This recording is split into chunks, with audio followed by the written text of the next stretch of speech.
you being in the title picture is exactly what every wrestling performer would want.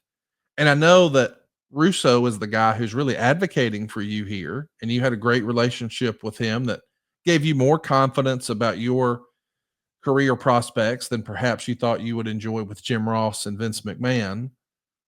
But when you see some of the creative here, are you in a weird spot where you feel like you can't raise your hand and say, "Are we sure about that?" Well, we can isolate this because it really is a microcosm. But if you really look back from the day I arrived and the political nature, it just goes without saying that what a blueprint on how not to run creative. Because, and I don't, just because it's the top, Hogan, Hall, Nash, Lex, Sting, and I'm going to forget a few others, and then the New Blood, and then Savage is in there. So many different folks that at this stage of their career and the money coming in, and it was most importantly in this whole mindset is they were guaranteed contracts that you didn't have to do what you were asked to do at all. You were going to get paid regardless. We'll call it the total annihilation, ass whooping, the vibe, the morale, because on the other side of the fence that I had just left, knowing, Austin and just Mick and Rock and DX and the Attitude Era, they were just, everything was rolling over there. So it was a clear cut by this time, May of 2000, Conrad. It was just a clear cut WWE number one, WCW number two. They lost the slot. There was maybe an ebb and flow there for a time. Now Russo comes in. I think I get this right. He had already been sent home. Now he's back. Hey, Eric and Russo, y'all got to work together. Okay, that's kind of a ticking time bomb.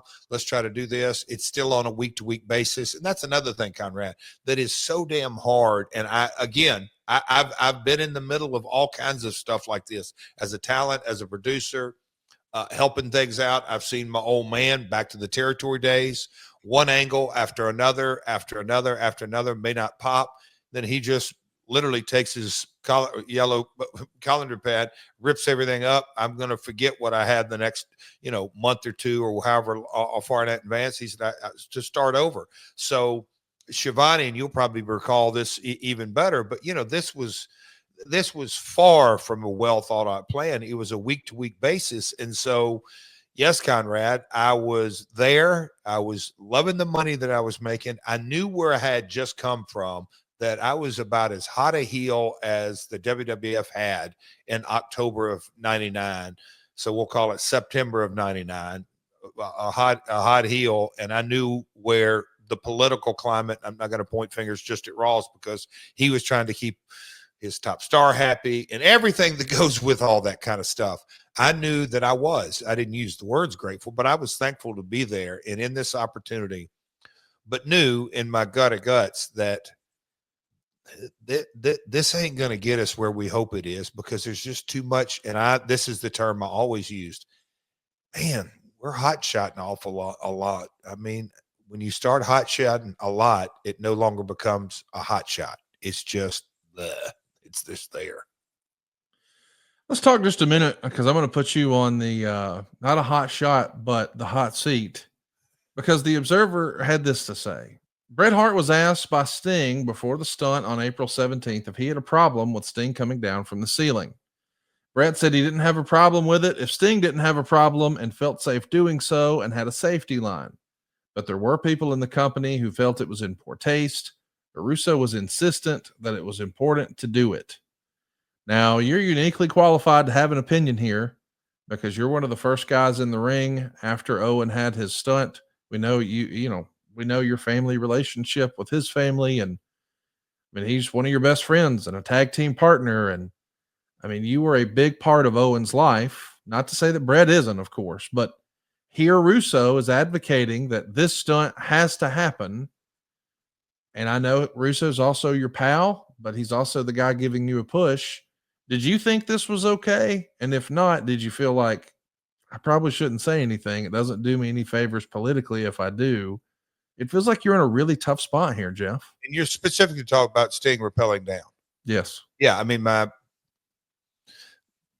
paraphrase. Hey, Vince, is Sting okay with this? Yep. Okay. And it was me not, I wasn't going to get in the way of creative or Russo, wasn't my role, but I damn sure wasn't going to object if the guy who's actually taking the risk was cool with it. It was that kind of told me, you know, whether it's my upbringing or whatever it may be, I'm not in a position to tell Sting, you know, the legacy, even at that time, he was the tip top guy in WCW. You know, Hogan, yes, pay wise, but Sting had been there through it all. I wasn't going to get in the way of his decision making situation. Great answer. Now let me give you a twist. Let's say, for instance, you've got this same cast of characters, because again, you and Vince Russo and Sting worked together in TNA. But at the time in WCW, you're, no disrespect, but quote unquote, just a talent. Now you're the boss in TNA. You have some power, some authority, some decision-making ability. If Russo pitched this idea to you just 1 year, 11 months after, and it's already TNA, but you're the boss, would you have approved Sting rappelling down, or would you have said, hey, Vince, I appreciate you feel strongly about it, but we're not doing it? I'd been the Dutch Mantel. I'm just follow up that. No, we can get to another spot. There's more downside than upside. It'd been that simple. No, I'd have said no.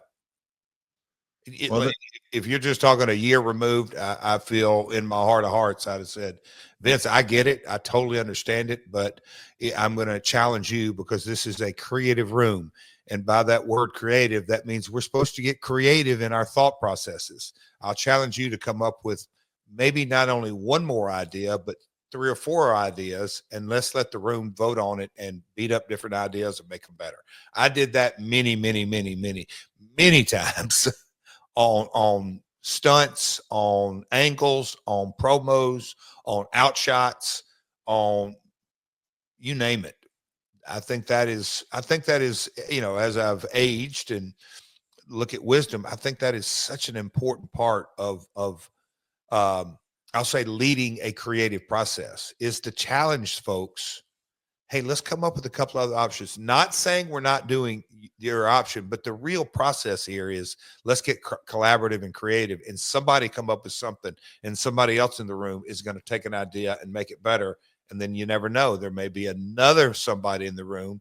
You know, we used to have Bill Banks out to the house in creative process. He wasn't there all the time, but you know, Vince, Dutch, Rudy was the assistant that kept the train on the tracks.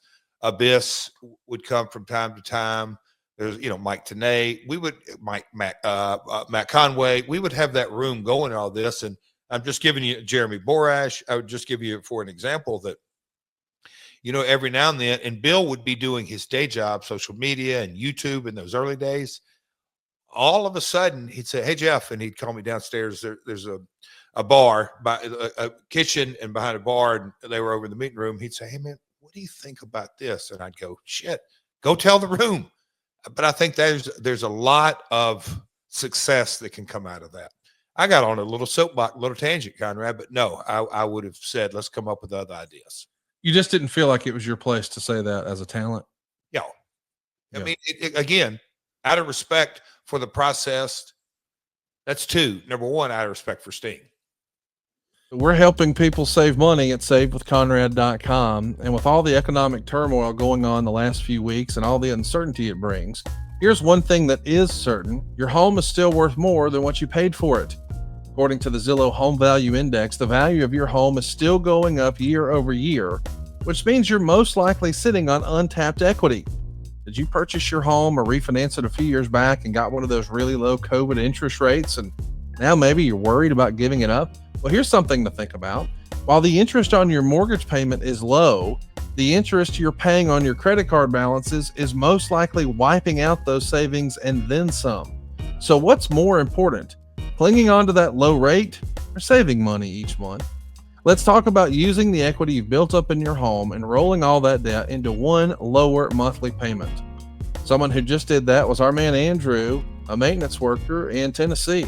He needed to pay off some debt, and he needed to get a new roof and some new floors for his home. So instead of taking out more debt to do these upgrades, he came to SaveWithConrad.com to use the equity he's built up in his home and do a refinance. SaveWithConrad.com helped him accomplish all of those upgrades he wanted on his home. He paid off his debt, and now he's saving over $400 a month. He even got to skip his next 2 house payments. And you can do it too. Go right now to SaveWithConrad.com and let my team run the numbers for you for free. There's no cost and no obligation. And if we can't help you save some money today, we won't waste your time. It doesn't cost a thing to look, and you've got nothing to lose except some crazy high interest rates on those credit cards. You know you can do better. Start saving money today for your family with my family at SaveWithConrad.com. NMLS number 2129, Equal Housing Lender.